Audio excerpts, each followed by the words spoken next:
ती अंजनी अंजीची आई. ओ ताई, अहो माझ्या पोरगीचं लग्न झालं, तुम्हाला सांगायचंच राहिलं बघा. काय आहे ना, तुमच्यासारख्या गरीब लोकांना तिथे इन्व्हाइट नाही करू शकत आम्ही. कारण माझ्या सासरचे खूप श्रीमंत आहेत. त्यामुळं असे आहे की नाही गाई, हो होय बाई. म्हणून तुम्हाला नाही बोलवलं.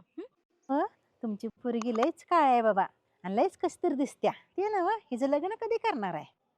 जरा ती शिकायला लागल्या, करणार आहे 1-2 वर्षात. माझ्या पोरगीचं बघा, नोकर हाय, चाकर हाय, गाडी हाय, बंगला हाय, शेती हाय. लय मोठ्या घरात गेल्या माझी पोरगी. नशीब आहे नशीब तिचं. बर बर बाळा, सुखी राहा.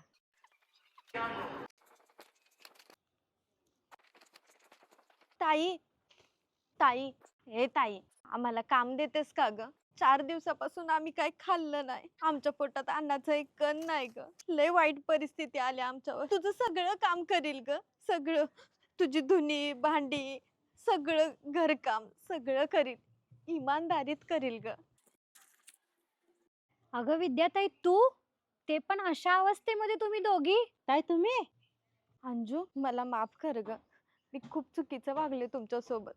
पैसा आला आणि माझी नियतच फिरली. मला माहित नव्हतं ग, माझ्या गुरमीपायी माझं सगळं वैभव निघून जाईल. मला माफ करा. जेव्हा माझ्याकडे पैसा होता तेव्हा मी त्या पैशाची कदर नाही केली. पण आता मला माझी चूक कळाली आहे. मला माफ करा, मी खूप चुकले. कसं आहे ना ताई, पैसा आल्यानंतर कुणी उतू मातू नये. आणि पैसा असताना माणसांची किंमत विसरायची नाही. कारण प्रत्येकाचे दिवस बदलत असतात आणि हेही दिवस जात असतात.